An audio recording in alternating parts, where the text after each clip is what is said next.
Well, hello, Young and the Restless Daily Recap fans. Today's daily recap, excuse me, is for Wednesday, March the 29th, 2023. Wednesday, March the 29th. I'm going to kind of make this short. I mean, I've still got a little throat thing going on, everybody. You don't get well fast like you used to when you're young. Anyway, we have Jack, Kyle, of course, and Summer. Take off where we left off. They walking in, and we got Phyllis. And the funny thing is, after looking at, because they redo scenes, because this look a little different than it did yesterday. We got Phyllis. Oh, oh, oh, Diane. Oh, no. Yeah, right. Phyllis is stronger than Diane. Period. But anyway, right? So Kyle and Jack get Diane off of Phyllis, and Phyllis is like, Summer helps her up, and she tried to kill me. Oh, she tried to kill me.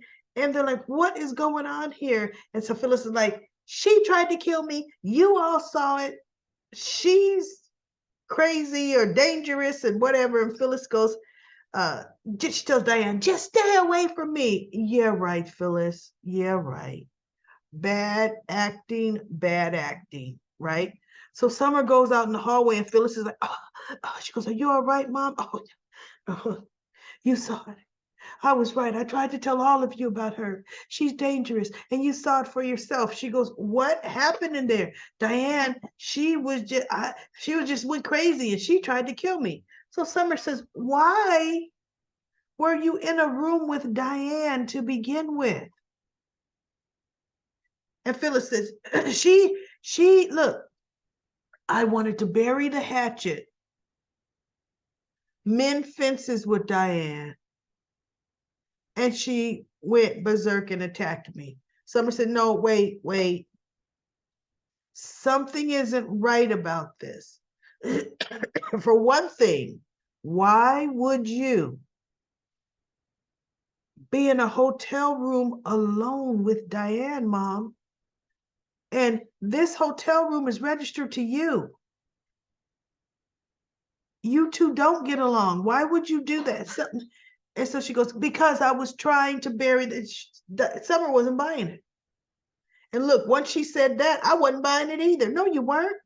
You spent months on a crusade. You did not pick tonight to pay for a room, to get Diane up to this room, to bury the hatchet with her. No, ain't buying it. So she goes, you don't believe me? You don't believe me? You saw it for your own self, and you don't believe me. And Summer's just looking at her. And I'm like, you know what, Summer, I'm with you. I don't believe her. I wouldn't believe her either, right? Now we have, so Phyllis just walks off, right? So now we have Diane in telling her own twisted version that Phyllis just went berserk on her, which Phyllis did not go berserk on her. Diane was the one doing the open-handed slap fist across Phyllis's face, and then all of that. Phyllis was just like, you ain't going nowhere, pulling her arm and all of that craziness, right? So Jack is like, oh no, this isn't good, Diane. We got to handle this. He goes, we were going to do the announcement, but now, no, I think we need to postpone announcing. No, Jack, we're not. I'm not going to let Phyllis win. I'm not. Phyllis is not going to win this. Let me get myself together and I'll meet you downstairs. And we are still announcing our happy news. So Jack and Kyle go downstairs, and they're kind of like, wow. Because Diane said, Phyllis told me, Kyle, you were sick and you were asking for me. That's why I came up here. I sent you text messages and you weren't answering any of them. And so Kyle goes, I didn't get any. I lost my phone again. I mean, come on, Kyle. Come on, please. So she goes, I really did text you, Kyle. So he's like, okay. So they get downstairs, and he and Jack are like, I've never seen her like that. And Jack says, Kyle, I'm going to be honest with you. That was the old Diane. I didn't think I'd ever see that version of Diane again. I thought she was well past that, but I guess not, right?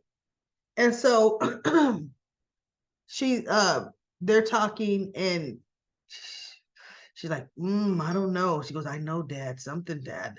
Phyllis can be Phyllis can be trouble at best, but wow, Mom seemed to just really be losing it, right? So then we have Audra trying to get service from the bartender who's ignoring her at every turn. She's going in between people. Excuse me, I'd like it. Psh. So she gets down to the end and she sees this cell phone. And she picks it up and she's looking like, does anybody look like they're looking for a cell phone? Well, let me just see what I could find in this person's cell phone, right? But, Kyle's phone was locked. Everybody's phone is locked. Remember, that's how Jack couldn't get in. He could only see the text message because it'll show a text message. But in order to really open up the message and everything, you have to unlock the phone. And that's why Jack couldn't unlock Kyle's phone when he saw that text from Victor. He could only read part of that text, right? So anyway, she's asked and she goes to Tucker and Ashley, do you know, whose phone this could be? And Tucker looks at it. He goes, nope, it ain't my phone. So I don't know whose phone it could be. So Ashley looks at her, or Tucker says, Ashley, this is Audra. Audra, this is Ashley. And Ashley looks at her and says, oh, I know exactly who you are, co-conspirator. And Audra just looks at Ashley like, you're the one Tucker's supposed to love so much, right? So Ashley looks at the phone. She goes, that's my nephew Kyle's phone. Give it to me and I'll give it to him. And Audra's like, no, I'm capable of giving it to him myself. And I thought, what kind of, and Ashley looked at her like, girl, what you on? See, because I would have been, excuse me, chick, that's my family's phone. And you're going to hand it over right now. Because you don't even know my nephew, right? So Audra and walks off, and Ashley looks at her like, and looks at Tucker like, that's what you was conspiring, working with, right? And Tucker's just like, shh, please, I don't know, So Audra walks up to Kyle and Jack, and Kyle's trying to find his phone, right? But he realized, goes, oh, I gotta look for my phone. So Audra says, excuse me, is this yours? And Kyle's like, why, yes, I just realized I lost it. Thank you very much. And so she goes, I'm Audra Childs. And he goes, well, I'm Kyle Abbott, and I think he may have introduced Jack. I don't remember. And she's like, how Audra gets. Like, I'm so irresistible, but you're really not irresistible, Audra. So Summer comes walking up and she goes, what's going on over here? And Kyle says, oh, Summer, this is, I lost my phone and she brought my phone to me. And Summer goes, I know exactly who she is. She's Audra Childs.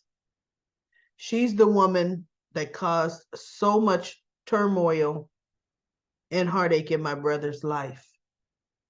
And she just looks at, and Audra's eyes kind of get big, like, how she goes, well, things between Noah and I were complicated. So Summer looks at her and she goes, thanks for the phone. I mean, no niceties, no even looking nice. Summer, thanks for the phone. And Audrey was like, oh, like, well, you're welcome. She goes, oh, like, me go. So and I was like, go ahead, Summer. This snake is a snake. You see she's a snake. You know what she did to your brother. You don't even have to pretend to be nice, right? Good, good. Don't even pretend. So now we have, let's see, what else do we have? We have already showed that Phyllis just acting up. And we have Amanda. Amanda was inside up the stairs, and Devon and Abby were downstairs, and Devon was just kind of reflecting. And Abby says, "What are you thinking of changing your mind about the IPO?" He goes, "No." He goes, "I've just had a long night, and I really would like to go home." And so Abby says, "Well, okay, let's go." And he goes, "Well, you live for this kind of thing, Abby. You love parties like this. Are you sure you don't want to stay?" She's like, "I'd rather be with you." And Amanda's at the stairs with her little thing on. She took it down. She's looking. And she just turns and walks away back up the stairs, right? Pissed off. So she's like, "I'd rather be with you and hear what happened with Lily if you want to talk about it." So they go outside. They're walking outside, getting ready to leave. And he stops, and they stop in front of this little sign, and he goes, "Are you sure, Abby, you don't want to hear Jack's big news?" Because Jax comes downstairs. He says, "Everybody, I have a big announcement to make." And he's talking to everybody in the lobby. Everybody's there. "If you all would step over to the lounge, I have a big announcement to make." And I thought, they're in a lobby which is bigger than the lounge. Why would everybody need to leave where they're at to cram themselves in a lounge, Jack? So they all do. And we have Gina. Gina came with Danny. I guess that's his Aunt Gina. She had owned that restaurant, Gina's, and I guess she has one in LA now. And so they're there and saying hello to everybody. And Gina looks over, and there's Daniel and Lily. They're dancing on the dance floor, all into it and all extra close, right? You can see what's happening. And Gina's like, what's happening over there between my great nephew and Lily Winters?" And Danny looks and he's like, no. So he walks over and he goes, "Hi." And he goes, "Dad," because he didn't know his father was coming. So he hugs his father, and Danny is standing there, and Daniel's looking at him. He goes, you want to cut in, or like, why are you still standing here?" And he goes, "No, I would like to speak. Lily, do you mind? I would like to speak to my son." She goes, "No, no, no. I will go and get myself some champagne. No problem." So she leaves, and Danny is talking to Daniel, and he's telling him, he goes, "Son, you were just telling me and your mom that your life is in turmoil. You're going through a lot. You need to take some time and not rush into something, because I could see something is building between you and Lily and Daniel. You haven't even taken some time to work on you yet. Work on you. You've got a great project. I'm helping you with the music. Let's just do this." And he goes, "Dad, I can make decisions for my own life. Okay. Thanks for your advice, but I'm good." Right. And so Danny goes, "Well, you know what? Okay." You know, and so Daniel's like, "Wow. And you're actually gonna butt out." He goes, "Good. At least I don't have to stop talking to two of my parents." And so Danny goes, "Look, Daniel, Phyllis is Phyllis. Your mother is your mother. She is who she is. Cut her some slack. And then Gina comes up bashing Phyllis, and Danny is kind of like, "Look, that's the boy's mother, Aunt Gina. Let's not do all that and go there, Aunt Gina." Right? So that's that. They all decide they're going to go into hear Jack's big announcement, yada, yada, no yada, right? So now we have Jack makes his big announcement. And he and Diane are kissing, and Victor and Nikki are like, oh, I don't believe this. Don't believe it at all. Right? And so all of a sudden you hear this, ain't love grand? And Phyllis is coming down the stairs, taking off her mask, and Jack and Diane are like, oh no. And she comes down and she's doing this, I mean, just so derogatory, with her hands.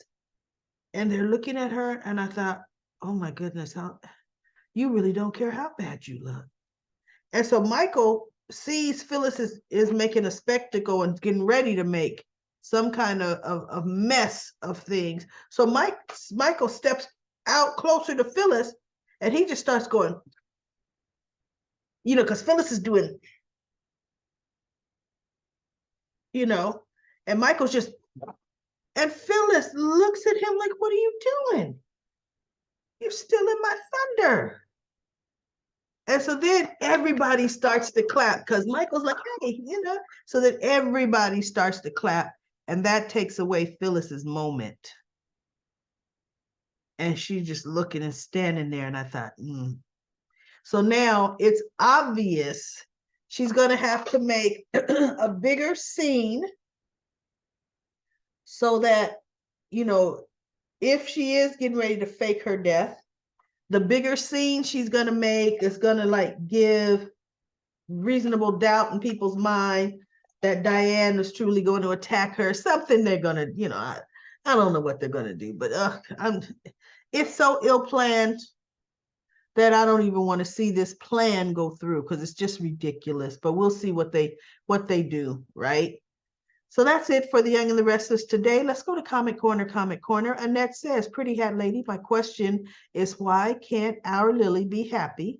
We all know Danny won't last with her. Why does Sally take up so much unneeded time? Just because she puts her hand on her belly, maybe she should have used that hand to say no to sex when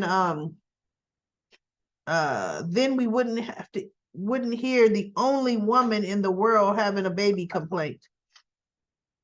And then Annette also says, no Brooks family for 50 wonderful years to attend the ball. Well, in my opinion, the writers have dropped the ball. Wonderful old Phyllis making a fool of yourself. Scarlett couldn't do a better performance. I'm sick of Sally break up, baby complaining. Libby says, it was an accident. We tripped on the sofa. That's right. I needed a laugh today. Thank you, Daily Recap Lady. LaShunta says, Devon, negotiate. Nate was flirting with Elena. Sometimes they have glimpses of their happiness. They really do, Nate and Elena. I don't know about forgiving Nate because Lily and Devon are stubborn. Well, they're not going to forgive him anytime soon.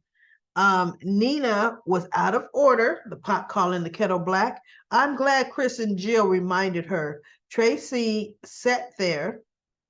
Ashley would have went off. What do you mean would have went off? When Jack made the announcement, Ashley was going off.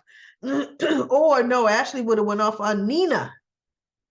Because that's right. She was with Tracy when Tracy says, Nina, now we don't need to go over there. That was her niece she should have stood up for, right? Really. Let me see. Ashley would have gone off. She never would have let her lay into her daughter like that.